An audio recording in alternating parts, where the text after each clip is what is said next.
Larger lips, the best folk remedies for increasing them. Having thicker lips, no need to go through the operating room, is more than possible. And although makeup is a good weapon for this, there are also several folk remedies that will help you to this. The best? I'm sure you already have them in your kitchen. 1. Have you noticed that when you eat sauces or chili, your lips swell? Use this ingredient as an ally, and only mix 1 tablespoon of brown sugar, 1 of honey, with half cinnamon and a pinch of cayenne pepper powder. Stir very well and apply on your lips, which in addition to being soft, will look thicker. 2.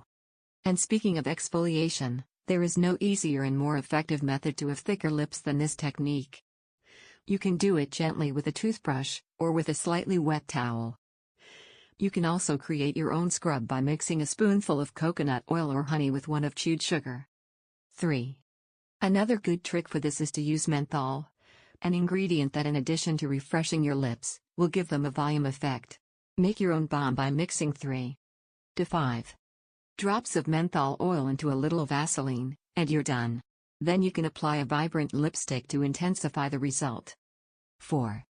Do you want an easy and quick way to have kissable lips? Then take an ice and pass it over your mouth, giving a gentle massage. This will not only increase their size but will give them a unique pink color by improving and accelerating circulation. 5. Rejuvenating creams are not only for wrinkles, also to increase the size of your lips. And it is that having hyaluronic acid, your lips will look softer, smooth and larger.